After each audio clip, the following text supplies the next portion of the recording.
or I see a game where the Niners are going to have a defensive struggle with Lamar, and it's going to be like all hands on deck, including the offense, special teams, because the Niners play two ways against mobile quarterbacks. They either do really good or they play horrible against guys that can move. They gave up a ton of rushing yards last week against the Cardinals. So, I mean, Lamar is a superior athlete. So either the Niners really show out and they kind of cause Lamar to have like some issues with his, fumbling or whatever, and or it's going to be one of those games where it's just like there's going to be a whole hell of a lot of just like stress on the 49er fan side of the things. I'm it's going to be interesting. Yeah, absolutely. It's totally up in the air in terms of stopping. I don't think they can stop Lamar Jackson from running, but maybe if they're lucky, they can minimize him. And yeah, last week's showing wasn't too encouraging. I'm guessing Fred Warner going to have the primary QB spy duties for the 49ers defense for the night. I have a weird feeling. Give Lamar, it to Dre Greenlaw. I'd rather have Greenlaw on him. The difference with Lamar's running from this year, of course, he's on pace for like a 3,800 yard passing, 900 yard rushing, first in NFL history under Todd Monken's offense. But the difference in his running, while yes, they like to use him in the red zone on more called plays, most of his running is because they're spreading guys out. And it's what you teach every young quarterback. If you see backs, you're free to run, basically.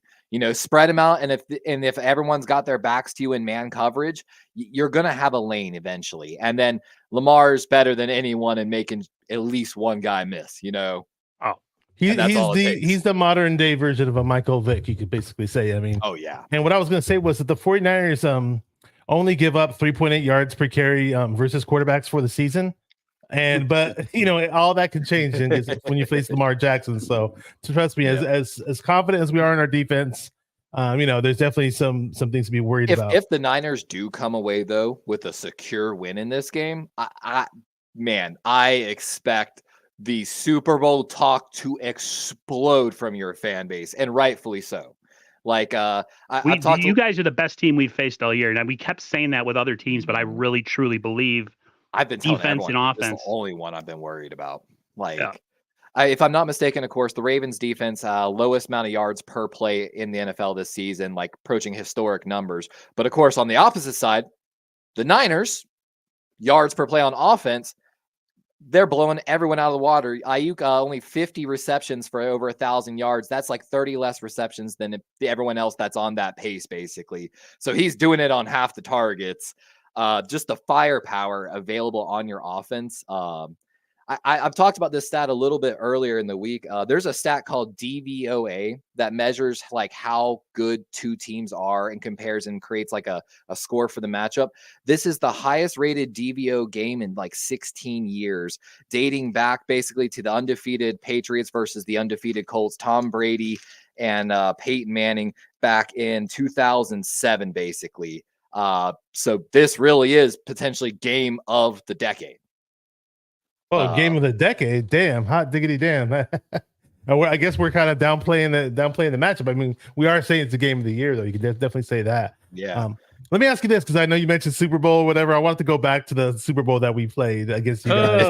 When it was Harbaugh versus Harbaugh, and it was on my Harbaugh birthday, Bowl. actually. The Harbaugh Bowl. It was a painful day, man.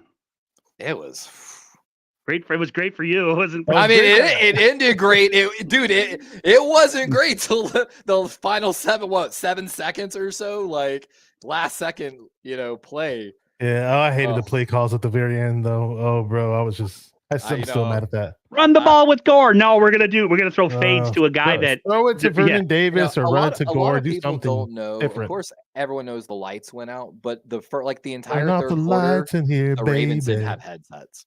Our headsets went out, if I'm not mistaken, after that. So that's another reason why the Ravens were struggling. But Ray Lewis got bailed out by Danielle Ellerbe pretty hard on that final play. And I'm not going to say that Ray Lewis might not have been taking stuff like Peyton Manning in that final magical run. You mean the deer antler? What were they saying that he was using deer antler spray or whatever? I looked it up. So what it is supposedly when they grow in fresh antlers, there's like this velvety material that contains a protein that is makes the antlers grow more. And so they would like humanely, I'm going to put that in quotations, chat, like shave off this stuff and then make a medicine out of it. What do they like? Catch the deer, shave its antlers, and then let it go? Like, what's up? Like with that? supposedly, like you know, this is. Who would have thought that? I started school for nuclear medicine. Me and my physiology and anatomy teacher, we would have some nice conversations. Me and him both came to the same agreement. Peyton Manning showed obvious signs of HGH usage in that final Super Bowl run. Well, Peyton Manning was just basically a game manager that year. His head was really big, so I don't know. I mean, to test to see if steroids make your head grow. Peyton's head was already giant. That's the primary after effect of HGH. Is actually it creates increased growth of the frontal part here of the skull, and so that increase in his frontal skull is basically due to the after effects of HGH. Go look at the wrestler Triple H in the early 2000s. Oh yeah, when his forehead started to grow like out. Mm-hmm. That's why. Like, oh no, Andre the Giant effect to his forehead. Yep. Yeah. That's the direct after effect of HGH. We got some people that trickled in here. Really good buddy of mine has been on the channel multiple times. John V, the Locker Room Rant over in Ohio, says Merry Christmas to all the 49er faithful. Up in the chat, peace, love to you all, traveling grace to all travelers. Appreciate you, bro. Kenny Cope is here. What's up, Kenny 49er Cope? She said, he said 5. Avatar saying, what's up, bro? Long time no see. Says hello, guys. Last bird to fry on Monday and step closer to the number 1 seed. Well, we have the number 1 seed. We just haven't clinched it. But yeah, I get what you're saying. Step closer to clinching it. I don't Randy know Daytona's here. Go ahead. I would say, I don't know if y'all have seen, technically the only team on the AFC side that's actually clinched playoff spot is the Baltimore Ravens. The AFC is wide open right now for playoffs. It's funny that you say that because in the beginning of the season, my brother was like, yo, you guys got the NFC. It's the AFC is going to be a battle this year. And then there was all the injuries. Now it's like the NFC looks like more of a battle. Yeah, I think once thought 3 teams, you, Eagles, and I'm guessing it's got to be the Cowboys if I remember. Only 3 teams on the NFC side have locked technically a playoff spot. But the thing is this, if we don't beat y'all, not only can Cleveland potentially take the number 1 seed from us, but weirdly through tiebreaker rules, Kansas City could. Baltimore's win number 1 seed percentage, if I remember correctly, if we don't win, drops from like 61% to like 30ish. So drops in half. We got some weird tiebreakers that are going on. That is pretty weird. Let me see what's up to Nighthawk Afterburner. If you're familiar with the Rombo show, this guy's a very well-known caller from that show from years past. He'd be a legend in these YouTube streets. We got Logan says hi, Darwin. I believe Logan's watching from your channel. Yeah, he is. Wow, there you go. You got Wolverine in the chat. No way. No, I don't think I missed anybody. If anybody else wants a shout out, there's a lot of silent viewers I noticed on my show. So it's like, I get an okay amount of viewers from time to time, but only so many people hop in the chat, or only so many people hit the like button. It's very important, very instrumental for people to hit the like button. And when you hit the like button, it just gives us more suggestions for more views on the sidebars of the YouTube videos. So, and if you're on Instagram, come over to YouTube. If you're on Bashar's Instagram, come over to his channel.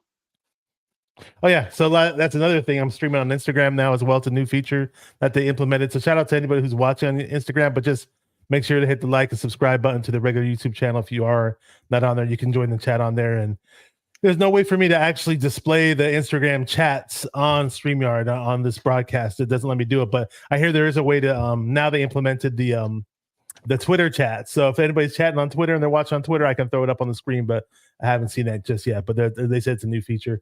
Thank you very much, Nighthawk. John V says, I wonder if they understand our language. Who are you talking about? I don't know what language he's speaking of, but let us know, John V. Clarify that one.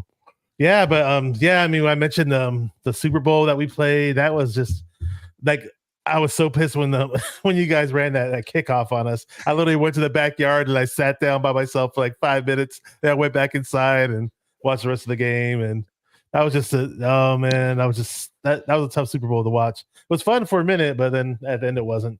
But yeah, I mean, hey, shout out to you guys. You guys sealed the deal, though. I mean, Ray Lewis was a great player, and Flacco, actually, you know what? Flacco, in my opinion, was the X factor. He played the game of his life in that Super Bowl, dude. I was so pissed that the entire playoff. I didn't know he was so mobile. He was like running circles around our pass rushers, dude. I'm like, why is this guy not getting sacked? 6'5", man. He's like not quite Ben Roethlisberger, but pretty close. They the Ravens also implemented the blueprint and how to play Colin Kaepernick in that game, because from that point forward, his production and his ability to play well against NFL defenses, that was where it kind of took the drop. You know, they hit him on every play, every handoff, every mesh point, whatever you want to call it. They were putting a hat on him, and that was kind of the beginning of the end of the Colin Kaepernick ride, slowly but surely, because the Ravens kind of were like, okay, this is what we're going to do. Every time that's also that Ray Lewis mentality. Though. Yeah. Like Ray Lewis was such a beast. Dude. I'll never forget. That's actually how we shut down Wes Welker and the New England Patriots on that same playoff run. I'll never forget watching that tape. What they would do is they would wherever Welker went, they would take the outside linebacker and basically let him kind of shade off, go offline. And then so it'd be like Terrell Suggs, Jarrett Johnson, Ray Lewis, somebody, and they would hit Welker, like basically tackle him at the line of scrimmage. And so sledgehammer, they basically said, hey, we just got to knock off the timing of that route by 2 seconds. And it throws everything off. And I watched like Terrell Suggs just literally smash Wes Welker over and over again in that game. And it made all the difference. Yep. Yeah, Suggs was a really great player to watch. He was getting on my nerves because in that Super Bowl, he basically took away that whole read option crap that we used to do with Kaepernick. He kind of... He was a big reason why we weren't effective with that. We got a Ravens fan from your chat says, "Hey Levi, one day closer to the game." Oh God! There you go. I don't know if y'all know this too. Lamar only needs, I believe, if I remember correctly, 23 yards to pass his previous career high in season passing yards. So again, okay, like history about to be made slightly with this game. Not only potentially with Beak and the sacks, but as well as Lamar, passing his personal records on Christmas. Yeah. I feel like the winner of this game, quarterback-wise, wins the MVP. And that's what I've been saying. I feel like if Lamar has one of, even in a loss though, Lamar could, essentially, if he has one of those crazy like I'm going to throw for 300 and 3 touchdowns and run for 100, and just somehow the defense lets M down and becomes a shootout somehow. Yeah, but if Brock has a game where like everybody knows how good the Ravens defense is, they have over 50 sacks. They come at you from all different angles, right? They play a lot of zone from what Kyle Shanahan said, and it's all about can you get the guys to run through the zone and get them the ball? But it's their defensive pass rush that kind of works in unison with that zone coverage, which doesn't always allow guys to get the ball. So, which is a lot of credit to our defensive coordinator, Mike McDonald. This is going to be an interesting game because it's like we don't have a ton of history with the Ravens. We have a little bit. Like that Eagles game, I think to most Niners fans was the game of the year. But I have a feeling, if the Niners win this game and Brock plays well and he can essentially lock himself in an MVP, I think this will end up being that game. I'm nervous. I get nervous for every game. Everybody knows that, but the Ravens definitely. I'll tell you one thing that's made me slightly nervous about playing y'all is the Ravens have struggled at outside runs heavily. Clowney, of course, kind of had to start into a starting position on that outside. And I've been telling everyone, if Kyren Williams puts up 114 on us, McCaffrey to the outside is going to be an issue. And Kyle will bang on it if it works. And we also run, in my opinion, at times we run even better on the outside when Debo gets the ball in certain games. Every now and then he'll have a nice little burst on the outside. A lot of fun to watch. I was going to say though, now because you mentioned Wes Welker, right? Because not that we have Wes Welker, but we do kind of have our own little pseudo Wes Welker in Christian McCaffrey when he plays in the slot. So does that scare you a little bit as a Ravens fan? Oh, absolutely. Because the thing is this: your Kyle Shanahan's taking advantage of spacing, basically, is what he's doing with the outside runs. The McCaffrey, who, like literally, like you said, he is a slot wide receiver. He can play anywhere on the field. And like I said, and 49ers First Take just said it. If Kyle Shanahan sees something, he banks on it. The Niners use pre-snap motion 80% of the time. In comparison, the Ravens use it 57%. No team forces more communication issues than the 49ers. It's why, honestly, you got to give credit to Kyle Shanahan. He is creating good open looks half the time through good play calling, good coaching, play design all across the board. So if the Ravens are going to have to do a lot of communication, and it's terrifying. In Levi Stadium, it's going to be loud. Oh yeah, definitely. Well, shout out to Brian Culp. He says, smash the like button, everyone. We really appreciate you, bro. Check out Brian Culp's channel. He does the 49ers coffee talk on Saturday and Sunday. He said Levi's Stadium will be rocking Christmas night. I hope so. I hope so. We'll see. We played most of our games in Baltimore up until this point, so it'd be nice to have the Baltimore Ravens in our place for a change. It's very rare that we play. Yeah, because it's always that misty, cold, wintry, just garbagey weather, swirling, and it's perfect for what the Ravens do. No one wants to hit when it's cold and wet. Yep. So yeah. Out the Philly special cards. I'm saying yo. So I believe he's from Darwin's channel, Levi's channel. What else we got? We got Avatar Singh says everyone was talking about the Dallas and Philadelphia before the game against us, and what happened? There'll be no different this time. Okay, he's talking to Smack. Well, hey, I hope he's right. I don't know if y'all seen what Mike Florio, Pro Football Talk, was saying. I saw about half of what he said. Well, dude, he's just straight disrespectful to the Ravens. Basically saying that if this was a Super Bowl preview, it's a shit game. The Niners are, as long as they're healthy, gonna just, which he says they should. I think Tariq Armstead might be the big question mark for y'all, if I remember correctly. He's out. He's ruled out. Yeah, Armstead's out. Said that y'all should dismantle the Ravens and just like apps. It's one of those ones. If the Ravens do win, I 100% plan, guys, to make a T-shirt with his face and his words on it. I'm gonna sell it in my merch store. I'll be honest though, that was the only time that Florio ever said anything that was favorable to me as a 49er fan. Yeah, that's what I'm hater. He hates y'all. He's such a hater. Yeah. I told everyone, I'm like, I don't know what he's been smoking, but I need some of that.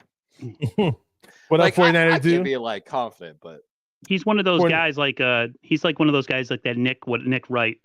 Nerdy guys who probably got their books dumped in school all the time, probably got wedgies, somebody pants them, whatever. And so they get on a national television or like a syndicated broadcast, and they're like, okay, I was a nerd, so now I'm going to be like a complete and utter douche canoe when I'm on television, just to get back at everybody. And they do a great job at it because everybody hates them. So you're a douche canoe, huh?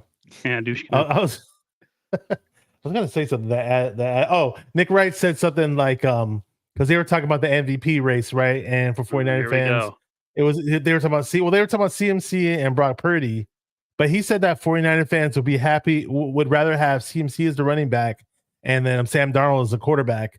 And I'm like, you know what? This Niner team over the years, not that we're getting CMC production without him, but we've had good production from the running back position though, without a superstar. But I would definitely much rather have Brock Purdy as a quarterback over Darnold and CMC. I'm sorry, guys. I don't know about you, Aaron, but I don't listen to anything that idiot says. I boycott ESPN. The only time I watch ESPN is if there was like a 49ers having their parade or something and they're showing it. He's throwing parades. I just report of 40 ESPN. Yeah, I'd rather watch NFL Network because at least on NFL Network, like some of their guys actually give the 49ers props once in a while, like so I can watch them and they're fair. ESPN, it's just a bunch of like guys who, like the Stephen A's or like Skip Bayless when they're there. They're all about pushing their little quirky ass narrative and their weird personality traits on you. And it's like it's not even about the sports half the time. It's about I've got to say something. One of the reasons I got into is because I got sick of the very few people that knew the Baltimore Ravens didn't really know the Baltimore Ravens, and I was like, "There's really no one that can talk." I feel like really well for the Baltimore Ravens. That's half the reason I got into this, dude. And you know what? It's good because like I said, me and Bash were talking. Like you don't have the oversaturation like the Niner fan base does. Where you have like 45 to 70 content creators. He's the only Ravens content creator on YouTube, so. We're honored to have him. Hey, we got Ingram and who's your top guy? Who's your top content creator on YouTube? I don't know the names of. It's got to be Ingram Raven. I think he's our biggest content creator. Oh, maybe Sarah Ellison. She's got a huge podcast. She's one of the ones I would love to be on her podcast one day. Then we got another guy, Sip2 Tally. We call him Coach. I know y'all got a guy you call Coach, I think, as well over there in San Fran. Oh, you're talking about that's literally the only 3 Baltimore Raven content creators I even know of. Okay. Yeah, I was gonna say I'm surprised because you guys have had success. You guys have had better recent success than we had. You guys at least won Super Bowls in the 2000s, So exactly but it is what it is. Let me say what's up to some people who just hopped in. We got Stacy Lamate, if I'm saying that right. New to the channel, says Go Niners. If you're brand new to the channel, just hit the like and subscribe button. We appreciate you. Bang Bang Niner Gang. And Brian Culp says Levi is my favorite Ravens content creator. Mine too. That's why I brought him on. And he's the only one I know so far, so I'm gonna go with by default. We're rare birds. We're rare birds. We ain't no Cardinals. Seem cool. I usually can make up my mind on someone's personality within the first 15 minutes of talking to them. I'm either like, this guy's a complete toolbox and I don't want to deal with him anymore, or I could actually go to a game in opposing stadiums and we could totally be like, shake hands after and be like, good game, whatever. Instead of being like, I'm gonna. Sorry. Go ahead. No. I was just saying I like to consider myself a fan of football, but also I'm a Ravens fan, and so that with that comes a lot of respect for other teams and that's actually I've gained a lot. A lot of my subscribers are not Raven fans; they're Colts fans, they're Eagle fans. That I've gained a lot of followers because I don't shit talk other teams. I give respect where respect's due. I have a little fun here and there, have some jokes, but I'm not a shit talker. I don't enjoy it. Oh wow, we have a guy in the Rams community that's a lot like you. His name is Payo Time. Oh yeah, I did a preview show and really guy. You collab with Payo Time. Okay. What's crazy is I just clipped it actually. It's a short on my channel on Payo Time's preview show. I said we were talking about Sky final score predictions. He called the overtime, and I said, you know what? With this rain, I got a big feeling we're gonna see a big special teams play. And then I don't know if y'all know, Tylan Wallace overtime took it to the house for the walk-off punt return. How many times it looked like he was going to trip or fall and he just stood up? Oh my God. The craziest thing is I've been actually critical of Devin Duvernay's efforts this season as a punt returner. He's in a free agent season, and I feel like he hasn't been giving that same effort that earned him the Pro Bowl nod last year. And then Tylan Wallace got his first real efforts in that game, 3 returns, and he took 1 of the 3 to the house. Yeah, the 49ers return game has been quite dismal this year. I've been horrible, very pissy watching the games. I mean, Ray McLeod, whenever he tried to return a kickoff, that's like one of the few things that I'd cuss at the TV for is watching Ray McLeod trying to return a kickoff or punt. And he got hurt. I feel bad that he got hurt, but Debo's doing much better on kickoff returns. And I heard they even had Brendan Ayuk returning. He's the past few games. Yeah, he's averaging about 25. That's or 25. Terrifying. Yeah, I mean, they even had for me because I don't want him to get hurt. He looks pretty solid doing it, but he looks good doing it, man. And also, another thing is they had Ayuk practicing returns this week too in practice. 49er dude, what's up? So Darwin's whose real name is Levi, the Ravens fan, was asking me. You were asking me about he was asking me who did the song, who did the intro. So the rapper who did my intro for my channel is right here, 49 dude. Okay. He says you better be nervous. Now he's about to whip that ass. He's talking fire that smack. Song, my guy. Fire song. Even I was cool, you couldn't see me behind the scenes, guys, but I was sitting. I was like, we were both doing the same. You were like, hey. All right, so we got another Ravens fan. Here we go. Be More Ravens Gunny says we are not them. He's talking about, or he or she's talking about the other teams that we played that we smashed on. I respect that. I noticed a lot of teams the Niners have played. If they are weaker teams, so to speak, they do seem to play up to the Niners, and sometimes the Niners play down to them. But this season they have, when it's been an advertised game against a really good team, the 49ers have played up to their competition. So hopefully it's just the case this week, this Monday. But this is the one game that has me worried the most. Obviously, I mean the Eagles game obviously had me worried, but before the game, and this game's right up there. Of course, a lot of people have, it's kind of more vocal. Kyle Hamilton versus George Kittle. Kyle Hamilton, the 6'4", like 230, 240 safety, having a Pro Bowl year. Kittle, of course, having another Pro Bowl year as well. But the one thing to keep a more eye on that you might not hear about on NFL or any other outlet, I'm going to tell you, is the Ravens guy. Third string inside linebacker Malik Harrison been out the past few games, and it's why the Ravens have been struggling more at that outside run defense. And Harbaugh actually addressed it in his press conference yesterday, if you watched it live, him being back and basically a sub package where they take Clowney out of the game and they sub the third string inside linebacker and the outside linebacker position to Sam. And so keep an eye on that. That's basically I feel like would predetermine the Ravens are in a run base package and look for maybe audibles. If the 49ers are smart, look for the audibles if they see Malik Harrison out in the field, maybe to some play action. Okay. Hey, thank you for that tidbit. We got Joey Mahoney's in the chat says, I get Kyle Williams flashbacks. Yes. Whenever I see Ronnie Bell fumbling the punt. Yes. Where's number 10? I wish he had a different I number. was so mad last week because I called it in my brain. I was like, watch this dumbass fumble. Right. And he Man, how do y'all feel about fumbled. Ronnie? I don't like Ronnie Bell as a returner at all. Okay. He's horrible. He's too small. He caught my He's eye in He's not the blazing fast combine. either. I actually featured him on my draft special, literally only because I was like, yo, he made a massive one-hand catch out of nowhere accidentally at the combine. And it caught the eye of all the scouts. Yeah. His dad's a wide receiver coach at a smaller college, so he definitely has the fundamentals down. Just a lot of Niner fans don't like him as a returner. That's all. Niners need to retire the number 10 just altogether between him and Garoppolo. And no, just put it as a blank. Don't even put a name under it though. Number 10, and just keep it blank.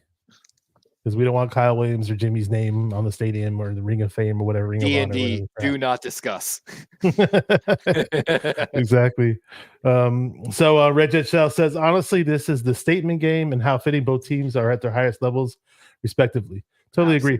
I mean, I've heard it throughout the years that people say that Lamar Jackson kind of does everything on his own. He doesn't have weapons. And are you somebody like during draft day where you're screaming to draft a wide receiver, or like during free agency, like you're like, come on, let's bring more weapons into Baltimore? Or are you? Well, you guys did get Odell Beckham Jr. You guys got him in the mix. Yeah, we signed him like a 1 year 13, but it's actually more like a 2 or 3 year deal with void years built onto it. So it doesn't cost us much this year, but next year it cost the Ravens a lot heavily. Was that Super Bowl move? I tell a lot of Ravens fans this. Some Raven fans, are like, oh, OBJ is doing nothing. I could care less how many catches OBJ finishes the regular season with. Yards does not matter. None of it matters. As long as OBJ turns into playoff OBJ, like you did with the Rams, that's all I care about. The Ravens, of course, took Rashad Bateman in the first round the year before, Zay Flowers this past year. Zay's already broken Torrey Smith's reception record for rookies for Ravens. Wow. Yeah, he's 65 catches for the year. He's catching up. He's got 680 right now. He needs 841 to break the yardage of Torrey Smith in his rookie season. So Zay's reaching for Ravens records right now. Last year there was a statement that came out. Eric DeCosta made a statement about the Ravens wide receivers, and it got misinterpreted.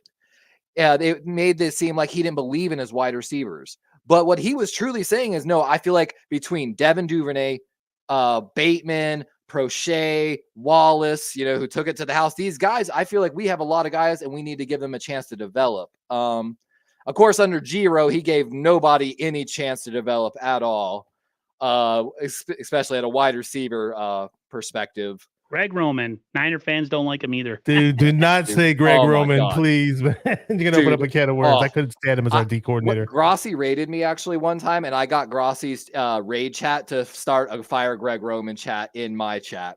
It was one of the highlights. Dude, real talk. After we lost the Super Bowl to you guys, I was at the home opener for the 49ers Colts game. The Candlestick, that is. Sorry, my bad. I don't know why I said Levi's. Anyways, we lost the Super Bowl to the Ravens, and then we played. I was at Candlestick, for the home opener, the following season. I was so pissed off watching the game and live at the stadium, and I shouted out, "Fire Greg Roman!" These two dudes were sitting behind me. How could you dare say that? He took us to the Super Bowl, blah, blah, blah. I was like, dude, I can't stand Greg Roman. I think he sucks. I just think somebody, that whole Harbaugh era, we could have had somebody better that would have done a much better job. Basic ass offense. Some of my critiques of John Harbaugh, they talk about he's a great coach. And now let me say this before I talk anything bad about John Harbaugh. I think John Harbaugh is a great leader of men. I think he fosters a great leadership locker room and really promotes things that develop young men into professionals. Now, I think he's made some bad football decisions. But one of the things, of course, is the accountability for Greg Roman and all of that. But oh my gosh, now I already blanked on. I'm so sorry. I forgot even where I was going. I've got so many notes and I started reading them. Okay. It's okay. It happens to all of us. We get brain farts every now and then. But it's easy to look good when you have a Hall of Fame GM behind you and Hall of Fame ownership. If you don't know this, Baltimore's only on their second ever GM in franchise history. And it was a very clear line of succession. Eric DeCosta was offered jobs at the Cowboys, the Eagles, tons of front office jobs. But like how the Cowboys coach Garrett, whenever they paid him extra money to stay behind, and be the next coach in the succession line under what was it, Wade Phillips at the time? No. Mm-hmm. But we did a similar thing with our GM. we paid Eric DaCosta. We call him EDC to basically wait, and he patiently waited to become the next GM of the Baltimore Ravens. So it's easy to look good when you're drafting Hall of Fame. Ozzie Newsome was a really, really nice GM for you guys, man, throughout the years. Oh, love him. Yeah, he was The a really Niners good player got a too. good one in Adam Peters, who's kind of sitting in the wings. Y'all have made some really I'd be good curious to see Adam Peters in the full GM role, because from what I hear that he's been responsible for a lot of the 49ers late round picks. Yep. Where they've hit on and have a lot of success on. So, and then they say like the 49ers don't draft well in the first round.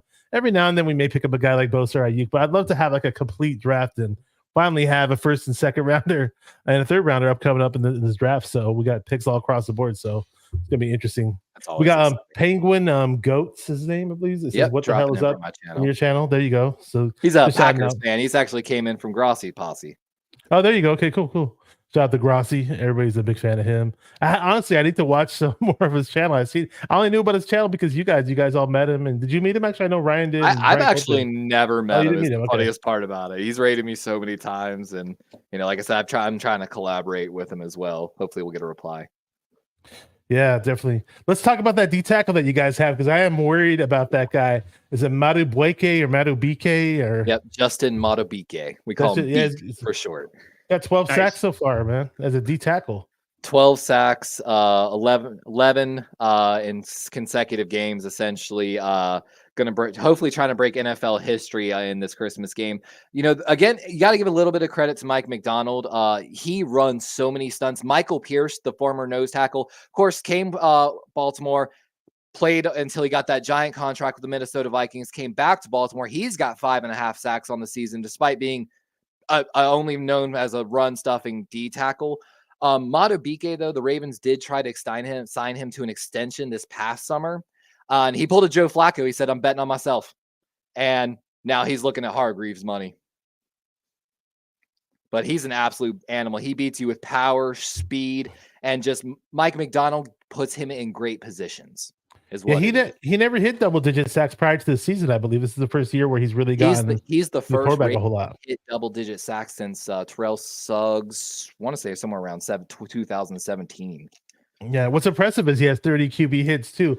I know the Ravens as a team have 50 quarterback sacks. The Niners have 43, and the 49ers have a little bit more QB hits than the Ravens do. But yeah, any strong pass rush worries me because I'm not a big fan of our O-line. Especially up the middle too, though, because Jake Brendel for the 49ers is a bit of an undersized. I've got him so circled on my notes right now for film study. I've got to say about the Ravens. He's an undersized center. I'm not. My dad. I used to tell my dad because I was a big fan of. I was a big Tony Saragusa guy. No, the Goose. R.I.P. Big Italian guy. I'm half Sicilian myself. So there was a story. Yeah, he passed away. My dad passed away too, and it was always the talk. I told my dad about the story that they put out there that said that Saragusa one time didn't shower or wash his ass or something, and he would go against offensive linemen who didn't want to block him because he smelled so. He was nasty, bro. My dad, anytime he saw Saragusa on television, all he remembered was, isn't it the guy that didn't wash his ass? He'd stunk so bad that guys wouldn't block him. I said, that's him, the Goose, big Saragusa. Was that the guy who Joe Montana said people call not Joe Montana, John Madden? Did John Madden say that they'd call him Stinky, or was that a different player? Remember there was some player in the NFL and they said John Madden was they call him Stinky or something. Maybe it was a different player, but I remember John Madden used to say that a lot. That 2000 Ravens was different. Yeah. So Brian Cope, is this your score prediction, Brian? Is that what we're doing here? We're doing a tie as a score prediction. Who do you guys have? Who's your star player in the secondary, though? Let's hear about your secondary and give me a rundown about the Ravens secondary. I mean, the real star's got to be, again, Kyle Hamilton in his sophomore year, drafted, absolute steal. He was predicted to be a top 5 pick that draft, fell to the Baltimore Ravens at number 14.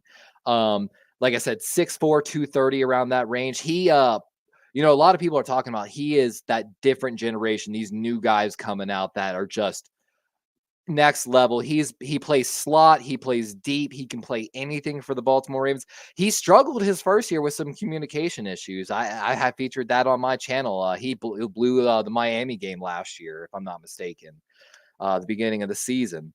But he has been the ace in the hole.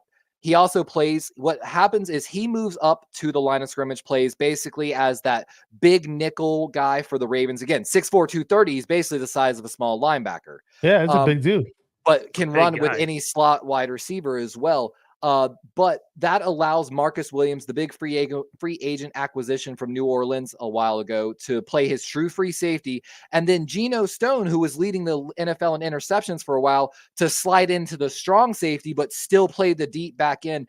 And Geno Stone, one of the best guys at just not letting it get behind him.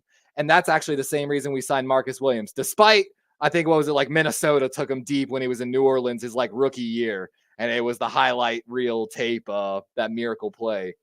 But so that's really the big kicker. Another under the radar guy, Brandon Stevens. You might not even know his name. I don't. So hopefully I don't hear his name during the game. He's got one of my favorite stories. So he started at UCLA as a halfback, transferred to SMU as a safety, got drafted by Baltimore as a safety, moved to cornerback and played a lot of slot corner last year. This year, when Marlon Humphrey was down to be start of the season and we were down Marcus Williams, we were down a lot of starters at the beginning of the season, which now it's counter. We're getting healthy late. He is one of the few Ravens that played 100% of snaps. And he is my sneak Pro Bowler that I've been stressing for Raven fans to go vote for. He's played out of his mind, filling in for there. And just, again, to play 100% of the snaps in these games is impressive in its own. It is, very much is. So shout out to, so this is the first time I've seen an actual Twitter comment from the Twitter streams onto the YouTube, but it's a new feature now. So if you are watching from Twitter, you can drop a comment. So Cracker Jack would say Mark Schlereth, I remember him very well, was called Stinky. That's who it was. He's the offensive lineman. NFL analyst, Mark Schlereth? Not his analyst. Yeah, he used to be on the Redskins. Okay. Yeah, he was really good, actually. He was on the Broncos, too. He was a great guard, like offensive lineman. Did he play on the Redskins when they won the Super Bowl with Mark Rippon, right? They did, yep, exactly. And then he won on the Broncos, too. Sammy Ruiz said the same thing, so shout out to you guys. If you guys are new to the channel, hit like and subscribe. If you guys are watching other platforms too, it's very important to jump onto the YouTube stream and hit the like and subscribe, because the likes are very, very, very important. So who else is here? What up, Fazil? Fazil, I ran into him at the New York Giants game for the home opener at Levi Stadium this season. Great Niner fan. He's been on the channel before. He says Niners 31-24. So we're already popping up predictions in the chat, which is fine. We'll have our own predictions a little bit later. Yeah, so stick around. I got a crazy one. Oh, okay. Calling it for all week. I'll talk about the Niners secondary really quick if you want to chime in. No, go ahead. After I'm done, go ahead. It's like going into the season, there were so many unknowns about our secondary. Like, a lot of people thought Ambry Thomas was garbage, and he was drafted in the same draft in 2021 he came out of Michigan. Yeah, a lot of people did. A lot of people gave up on him. Yeah, Ambry Thomas did have some success his rookie year when he first jumped in and played towards the end of the season. And then, things went downhill a bit last year and a whole lot in training camp and preseason this year. But lo and behold, Ambry Thomas has stepped in this season and he's looking really, really nice, man. He's just ever since they took Isaiah Oliver off the field, Ambry Thomas has been he's just I don't know what to say, man.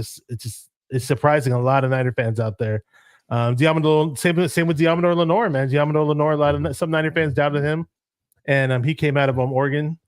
Actually, Oregon State, that is. Sorry, Oregon Ducks, and he's doing pretty good too. Both of them they just surprised a lot of Niner fans, and and I know the pass rush does help, but it almost seems like the lineup changed with inserting those two guys back into the lineup, and sitting down Isaiah Oliver has changed a lot. And of course, Mooney Ward's having himself a really, really nice season, leading the league in pass breakups, and Tyshawn Gibson's very, very quiet at free safety, but his ratings on PFF in terms of coverage are really, really nice, and I can't recall seeing him. Have you seen the stat line on him, on Tyshawn? 564 coverage snaps without allowing a touchdown this season. Yeah, I haven't seen him burnt, and I can't recall him ever getting burnt. Lenore, I saw earlier. I was actually covering the Niners early season. Lenore at one point had 290 snaps without allowing a touchdown at one point, which again at that time was leading the NFL. Wow, you're up to date with these stats, man. Are you? That one's kind of older because, like I said, 290. I wanted to add why the whole Ambry Thomas story was interesting. Is his rookie season, Kyle wanted him to come in bigger, and stronger, and he came in lighter and weaker. And so he fell into the good old Kyle Shanahan doghouse that we all know about as Doghouse. 49er fans. When you're in Kyle's doghouse, it's hard to Harbaugh's get got out of. one too. Harbaugh. Yeah, Ask Darren and- Waller. Ask Raheem Mozart. Raheem What, Mostert. what happened to Waller? Darren Waller was originally drafted by the Baltimore Ravens 5th round as a wide receiver. Actually, really? Yeah. Oh. He had actually had a couple issues, and that's why I talk about Harbaugh raising. Darren Waller actually credits John Harbaugh for getting his life on track, but we Okay. converted Darren Waller to tight end, and then he ended up, of course, in Oakland. Yeah, he was awesome on the Raiders, man. Yep. So it's one of those ones I know all about Darren Waller. Yeah, sorry, Aaron. Go ahead. Sorry. No, I was going to say, always meet football games. All the announcers do is talk crap about Yeah, I don't listen. I always mute games when I watch them. Really? I have The to only hear. time because I can't stand listening to Chris Collinsworth. He's annoying. What's his name has become so unenthusiastic, and that's why they took him off the playoffs. Mhm. The guy from Sunday night. I saw that they recently, like a week or two ago, they took him off. He's horrible. In touchdown Niners. He's like, really, man? It's like, dude, what happened to you? Yeah, I saw that. Al Michaels, he's horrible now. Al Michaels, yeah. He'll say like 2 words like He's upset about it too. Debo, catch, He's upset. touchdown. He literally says like 2 or 3 He words. doesn't say on a anything. He has gigantic no play. motivation. You know what's He's funny on mailing that it in, dude. topic? I actually met Ron Hill, former vice president of NFL operations, at one point, and I shot an email. I might be able to find this email. Like, I'm talking, guys, like probably almost like 7 to 10 years ago. But I sent an email to NFL media, basically when I was on Twitch, saying, "Hey, people hate your commentators. People hate your broadcasters. Let's take advantage of like these big personalities on Twitch, like Ninja, who's a Lions fan, if I'm not mistaken. His girlfriend's a Packers fan. Do you know how many people, cult followers, how many new people you could introduce to football if the colorful commentator was Ninja, for example, for the Lions game?" And so I wrote to the NFL media. Of course, they shot me down, said no shit. The next year, Peyton and Eli got their show. And then Pat McAfee. And I actually wrote to NFL or YouTube when they bought the rights to the package. And I said, hey, same deal. You got Grossi, you got Brandon Perna, you got these big guys. And I actually pitched creating an ESPN competitor using these big personalities on YouTube. But, I'll never get a reply to any of these. Hey, they're gonna take your advice one of these days, and they're never gonna give you the credit for it. They'll be like, Oh, I don't like who's an annoying Ravens fan that kept emailing us and telling us what to do? Here, guys. Let's steal some of his ideas, but not give him credit. Let's do that. I hate our announcers as well. I hate Greg Papa. Absolutely, just atrocious. I love it when they call me Greg Papa. And then we got to listen to Big Mouth in the background. Freaking Tim Ryan. Tim Ryan. Oh my God. You hate announcers, bro. Let's do this Jedi style. Let's announcers. just keep bringing in co-hosts till we find one that the fans love. He sounds like a loudmouth Texan. What's his name? Tim Ryan. Ryan. He's all yeah. That's all you ever hear in the background with me. All right. Well, maybe one day we'll find an announcer that you like, Aaron.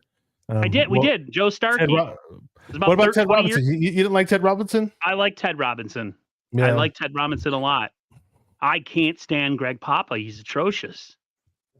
Well, Danny Golding says otherwise. He says Greg Papa and Tim Ryan are the best. I don't know if y'all know. Disagree. There was a Ravens guy, like a Ravens call guy. His name, Steven Sandusky. And when that all went down at Penn State, when that all went down at Penn State, Ravens had to make a comment like, please stop. This is not the same Sandusky. He was getting, and his family were getting death threats and But in showbiz though, people have stage names. He should have just went that route, man. I think he actually ended up somehow getting a promotion out of it from his bosses. There you go. Okay. Shit. All right, so let's follow up with some comments in the chat, and then we'll do our predictions. We got Samuel Ruiz says Papa is always a Raider. He needs to go. Okay, he's another guy who hates Greg Papa. Ted 100%. Robinson and Joe Starkey for Fazil. I had the pleasure of meeting Ted Robinson. Met Ted Robinson at one of the draft parties. Really, really cool guy. I got to take a picture with him. I even mimicked his Alex Smith to Vernon Davis throw in the Saints game, the call for that or whatever. So he just laughed. It was so funny.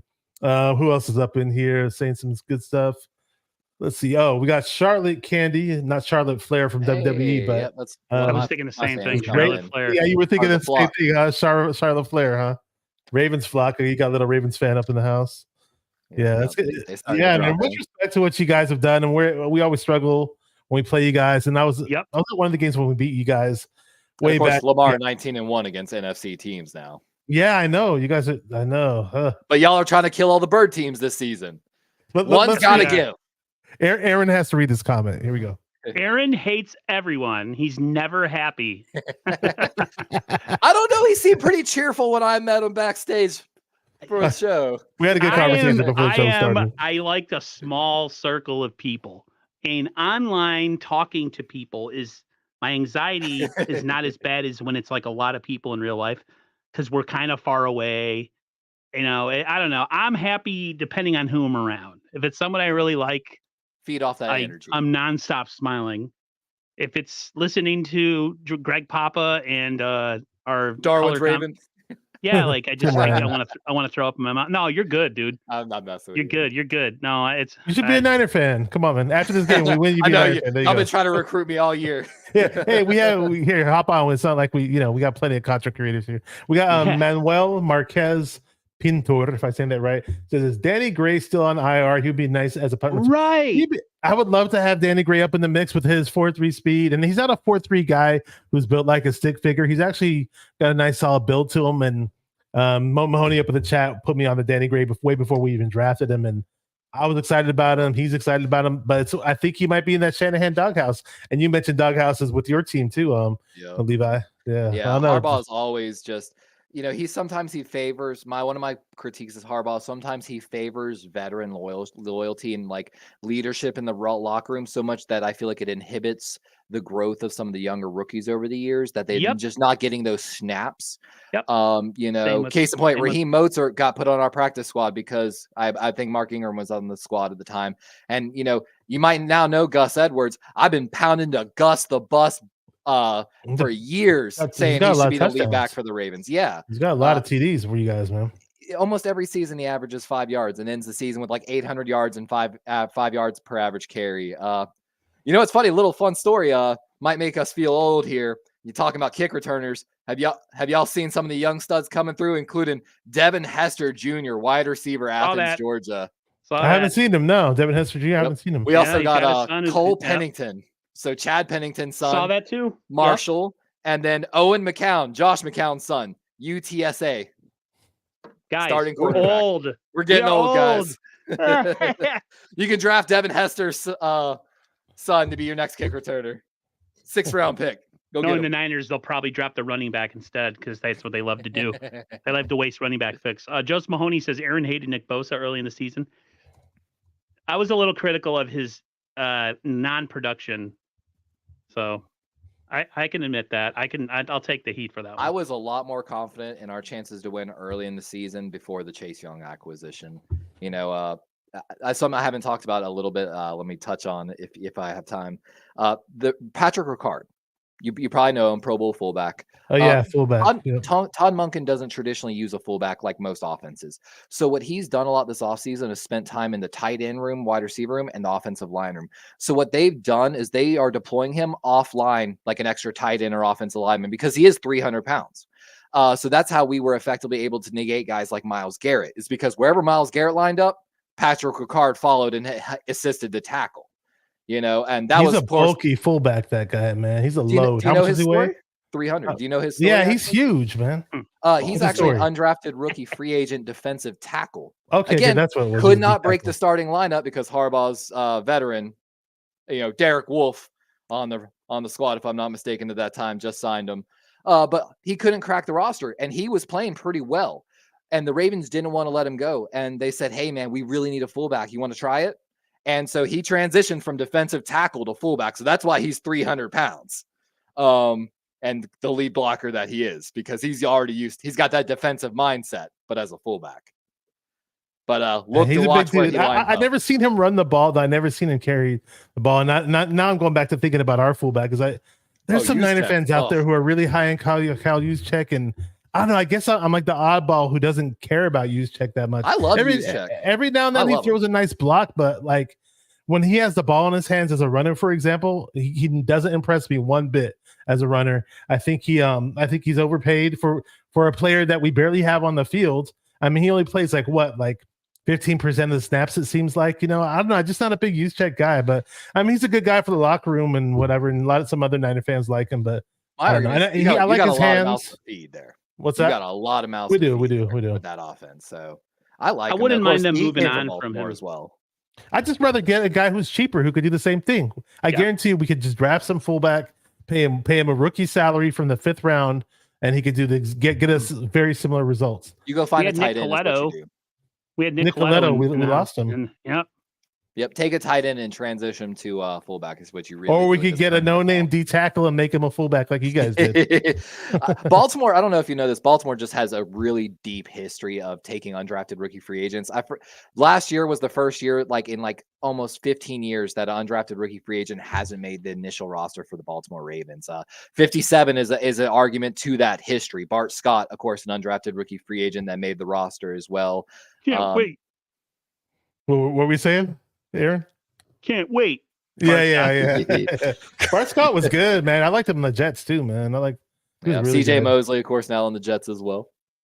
Yeah, okay. Brian Colbstick. I knew there would be some Niner fans that would get mad at me. He said Juice is elite.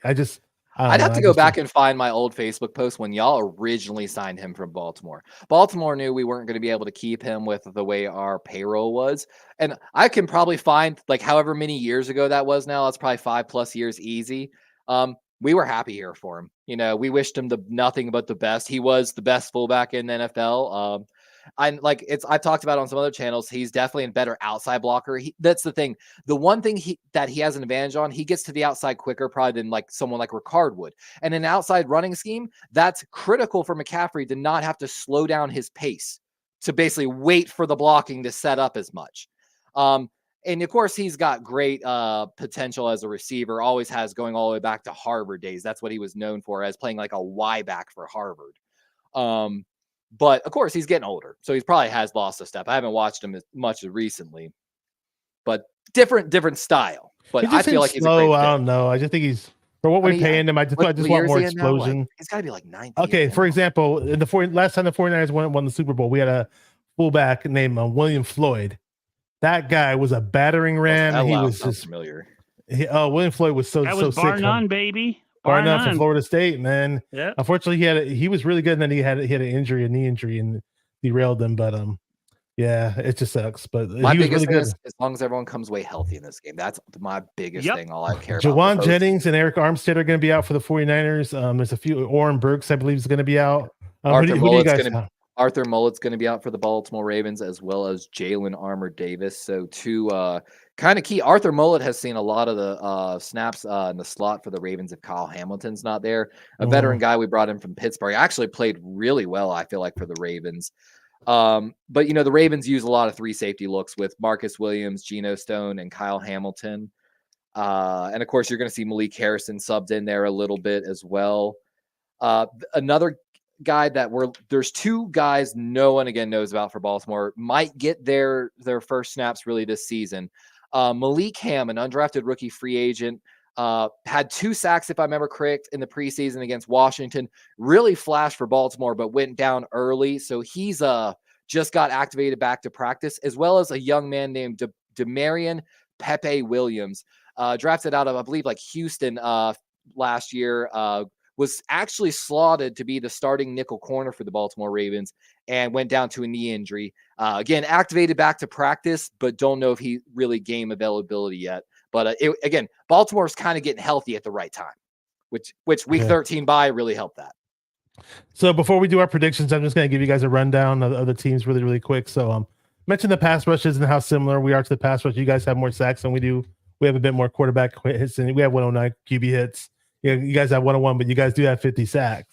And I'm worried about your D tackle, Madubuike. Again, I got to give credit McDonald. Other than Madubuike, and maybe Clowney, you probably couldn't name any other Baltimore pass rushers. Again, that's the credit, because despite leading the league in sacks, I think he's the only double-digit guy. They are just getting sacks through good scheming. Kyle Hamilton had 3 sacks in one game from the slot. From that safety. Yeah, he beams from the safety spot. Now the 49ers pass rating is their QB rating, the passer rating on their defense, on their secondary, is 78, and the Ravens are 75.8. So a lot of similarities in regards to the defenses in terms of rankings and stats and all that. So that's going to be really interesting. Of course, the quarterback position. I mean, we didn't even talk about Brock Purdy. We're supposed. I only want to go now, but we can go for a little bit more. But Purdy, he's got a 119 quarterback rating, which is he's killing it. 29 TDs, 7 interceptions, highest TD to interception ratio in the NFL. Yep. He's only second in TDs behind, of course, Allen, who's got double his interceptions. Yeah, Josh Allen and Mahomes aren't the same guys this year for whatever reason. It's kind of weird. But let me, from a unbiased standpoint, like give me your rundown on Purdy from what you saw last year and from what you're seeing this year from Brock Purdy. Purdy's making big time throws. I was talking about his stat line earlier in this season. His from snap to release was like, I think at 2.5 or 2.9 seconds at one point. So he just gets the ball out so lightning quick, makes his decisions quick. The only times I really saw him struggling this season was where, of course, he had the concussion in one game, and then in the Bengals game, I think he got a second concussion. It wasn't ruled by the NFL. And It's why I was telling Niners, I was like, y'all got to chill, man. When your peripheral and your central nervous system aren't communicating properly, as someone, again, Tyler Thigpen, I don't know if y'all know, played in my flag football league, former Kansas City, Miami Dolphin quarterback. I walked on to CCU my freshman year as a tight end. It's next level. I could never play a quarterback ever, ever, ever, to keep it real. So I've got nothing but respect for him. He's throwing quick under pressure as well. One of the best quarterbacks, I think, under pressure this season. My big thing I'm telling Ravens, if I could scream anything at the Ravens D line, get your hands up. They're going to play close up to the line. Kyle Hamilton's going to help take away maybe some screen plays and those, McCaffrey out of the backfield, but you've got to get your hands up and try to get in Purdy's passing lanes, or I feel like it's going to be a nightmare. And you've got to be able to stop Kyle Shanahan from gaining positive yards on the first play. If he keeps that offense in a rhythm, there's no stopping that West Coast offense. 100%. Yep. If the Niners make a reasonable gain on first down, that's always a kind of a prelude to them scoring. Yep. The more of a long distance move that we got to make on offense, like 3rd and 8, it goes against us. But yeah, I'm all about getting good yards on first down. So that's going to be important in this game. 100%.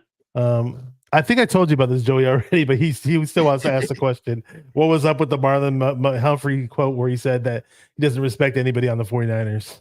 Okay, I had to address this the other day as well. And I actually addressed it on my R&R, the Raven Recap, a new series I'm trying to start for the Ravens weekly.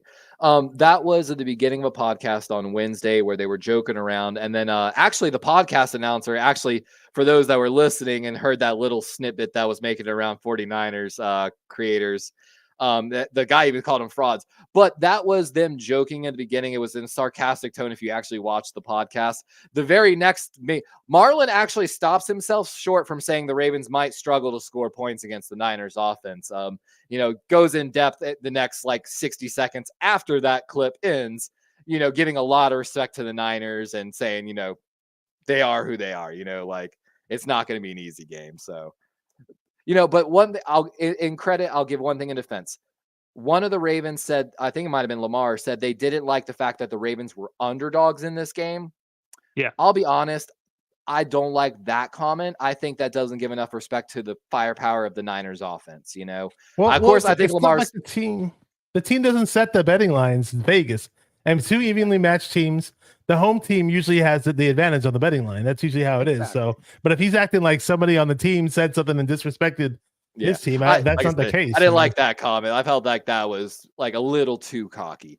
But the Marlon Humphrey comment's a little blown out of proportion. Yeah, I think I heard it. I heard he did clear it up and just it was sarcastic. He was sarcastic about it, whatever. And people just saw the first part of the interview and they got all pissy about it. So it is what it is. So let's do some score predictions.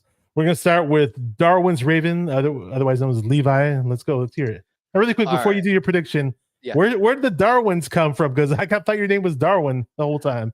So I'm a little bit weird guy. I also like a little bit of anime. I've got a lot of friends that watch anime. Okay, there you go. But so it's a play, of course, on Charles Darwin because I'm a big science guy. There's also from an anime. It's a guild called Sunset. They're Sunset Ravens from Darwin's game. It's like a phone death game. A little bit of history. Fun. It ends really, really strong and violently, and it starts slow though. So it's like a play on a little bit of everything that I do. So I know it's a little weird. But it's let's stuck. hear your prediction. And really quick before we do that, we got D Sizzle in the house. If you know what it is, let's go. Avenge me, please. Good to see you, bro. Long time no see. And go ahead and drop your score predictions in the chat. And let's hear your prediction, Levi. All right. So if y'all don't know, a lot of the games I call always seem to end wild. I called that the Eagles Seahawks game the other night where Drew Lock. I was live as that happened. We called Colts. We called the Rams game. My crazy prediction for this game. My score might be off, but the scenario I think is going to pinpoint it. No one wants to go to overtime in Christmas. I think the Ravens make a last-minute touchdown and go for 2, making it final score Ravens 29, Niners 28. Now, of course, I know that's going to be wrong because we're going to see some field goals, but I think the scenario is going to be the important story. I'm laughing because a lot of these score predictions are similar in terms of the 49ers score. I'll bring mine up in a minute though. Really quick, we got Charlotte Candy says 21-19 Baltimore. Okay. We got Sammy Ruiz 23-17. A lot of people are saying it's gonna be close. How about you, Aaron? I think it's gonna be close as well. I'm going 49ers 31, Ravens 23. 31-23. So my score prediction, I laughed at the 29 thing you said because mine's actually 28-17 Niners. And I was on with Ted Talks Ball, and his was kind of a similar score, but a little bit different, but just a bit closer. So, yeah, I mean, the Niners usually are putting up scores up in the 30 plus. They're scoring a lot of points this year. Brian Culp says 30-21. I know your defense is a bit tougher, and I know the 49ers do kind of step up and play a little bit better against the good teams too. I just think that the Niners have to be very opportunistic. Like last week, so the 49ers do lead the league in forcing turnovers, which is great. And that turnover differential as well. Yeah. What up, Ryan from No Border Sports says, "What's up, everyone? Good to see you." Last week, though, we forced 3 fumbles, and we did not recover those fumbles. Now, it didn't bite them in the ass. They still won the game. But a game like this, man, if somebody fumbles, you better make the best out of the opportunity. Same with an interception. Don't drop it. And, it's going to be a very tough, hard-fought game. Of course, the Niner fans are going to say, hey, we're going to win. The Ravens fans are going to say they're going to win. And, much respect to your squad and your franchise. Yeah. And it's not going to be easy. As long as everyone gets out healthy again, that's my biggest concern. Yeah. I'll count as okay, here comes the bold prediction of the chat, guys. Here we go. From Joey Mahoney, 45-28 49ers. Purdy, 350 touchdowns, 5 TDs and 1 pick. Okay. From D Sizzle, I thought you nizzle. Oh, shizzle. He says they're going to make a statement game just like the Eagles and Cowboys. So he's saying D Sizzle saying 45-25. We got. Crystal we don't have a score prediction, but Crystal said Ravens going to destroy the 49ers. All right. Let's go, Crystal. Yeah, we got your cheering section from your little YouTube from your viewers that they're like I said, see them. If the Ravens win, I swear to God, I will find a way to make that T-shirt with Mike Florio's face and words on it. I think that'll be just priceless. You'll see me on stream with it. Yeah, so Sammy Ruiz says Niners have a great record at home. They usually do. Yes, they do. They did lose to the Bengals this year, but hopefully that's the last time we lose at home. Joey again with his bold prediction. Anything you guys want to say before we wrap this up? I just want to say really quick shout out to all the chatters, those who are coming from my channel, those who are watching from the Instagram, from the Twitter feed. We appreciate you all. Just make sure that you do hop on 49 My YouTube channel and hit the like and subscribe. Appreciate it if you're on a different platform watching for the first time. And hit up Darwin's Ravens channel. It's in the description box of this video. You can like and subscribe his channel. Hit up 49ers First Takes podcast channel. That's also in the description box of this video. And any final words for you guys or anything you guys got going on your channels you guys want to hype up really quick? Go ahead.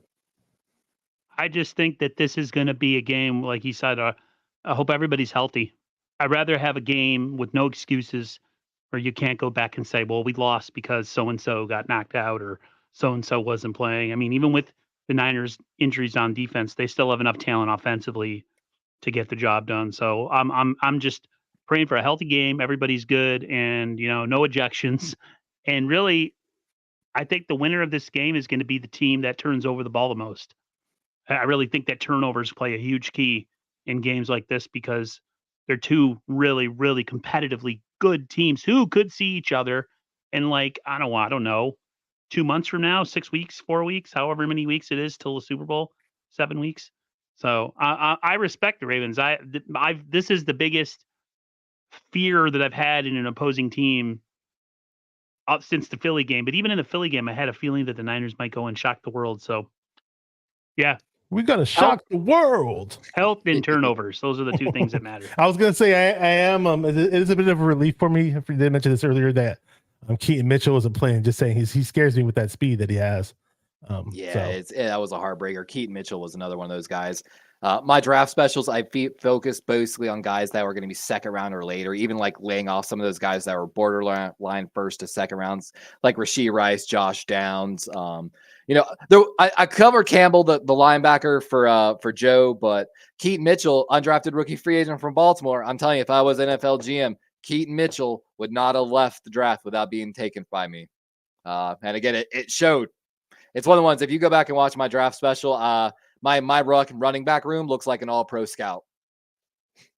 There you go. I got Devon Achane, Tank Bigsby. Devon Achane, man. I want the Niners to get him too. Yeah. Keaton Mitchell, Tyjae Spears, a lot of really good guys. Evan Hull, who was, before the Jonathan Taylor contract extension was going to be taking over that backfield for the Colts. Keaton Mitchell was a heartbreaker. Yeah, Joey Mahoney says, Joey Bosa. That says Nick Bosa will have 3 sacks. Hope so. That'd be cool. Christine Workman from the Instagram chat said 30-17, go Niners. I can't flash Instagram chats on the YouTube, but I did read that. I saw that, so giving you some shout outs right there. Crystal Gilliam says, my best Christmas gift is the Ravens win this game against the 49ers. Okay, we hear you. Well, yep. I'm hoping for it too, Gilliam. Levi's. Hey, been great having you on. Levi. Yeah, his name is Levi, and we're playing at Levi Stadium, and great having you on. We did, we chopped it up a bit. It was either on Ryan's channel, Brian Kolb's channel, or David McNair's channel. One of those guys' channels. I jumped on, and you were on, and we talked it up on there, and I almost forgot your screen name, who you were. I knew you were this cool Ravens fan, but you jumped on my chat when I had Ryan Hensley on the channel, and then you were on my chat, and then I was like, oh yeah, that's that Ravens fan. Then I hit you up on Twitter, and here we are. Chase Brown was actually featured on my special as well, Philly, by the way. Oh, there you go. I had 6 guys on my running back room, actually. Oh, okay, Chase Brown. There you go. I see that. And shout out to Aaron. Aaron's been on my channel multiple times. We've collabed a whole lot, and we're trying to do this as like a every Saturday type of thing. So many family things don't get in the way. It's always good having you on. So I might do a post-game show on Monday. If not, I'll try to do it on Tuesday. I'd like to do it after the game, but it might be a little late to do one, but we'll see. Either win or lose, I'll try to get on and do a post-game show on Monday. If not, I want to say one thing to Eli. Yeah. It's always nice to be in a discussion with somebody that brings something to the table where you don't have to carry it. You know what I mean? Absolutely. Like the way the 49ers carry Jimmy G, or something like that. No, it's nice that a person who's got he's educated, he's got his notes, he's prepared, he's energetic. It's always good. So I definitely appreciate that. I'm trying. I played a little bit of semi-pro football myself. Like I said, I walked on to ECU. I grew up in the same area as Hunter Renfrow. I'm sure y'all know him, Oakland Raider wide receiver. He went to Soxty High School. I played against him a little bit growing up. So it's one of those ones. Like I've been around it before. Like I said, Tyler Thigpen played in our flag league. I've seen a little bit, but I'm on the edge. I'm not in part of the circles yet. I'm trying to get in the circle. Okay, with that said, I hope everybody has a Merry Christmas. Happy Hanukkah. I don't know. I think Hanukkah's over, but Merry Christmas. Whatever Kwanzaa, whatever. I was just gonna say Happy Kwanzaa. Yeah, whatever holiday you celebrate out there with your family and friends. Enjoy yourselves. Do not drink and drive. Call an Uber. I'm very serious about that. Just stay off the road if you can. And thank you guys for watching 49er Mind. I'll be live if y'all aren't going to be live on Christmas. I will be live on Christmas for that game. I call okay. You're gonna be live on your channel. There you go. Shout out to all the chatters again. Thank you guys for watching 49er Minded, where we get into the minds of 49er fans. So keep repping those 49ers and stay 49er minded. Bang, bang, Niner again. Let's go. Beat the Ravens. Say something, Levi. Yeah. Well, talk Ravens flock. There you go. All right. Let's go. Niners.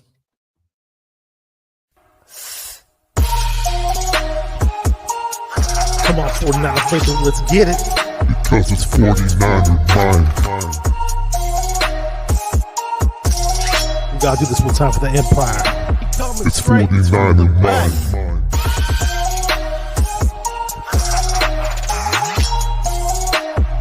49er mind. We gotta get that brick by brick real quick. 49er mind.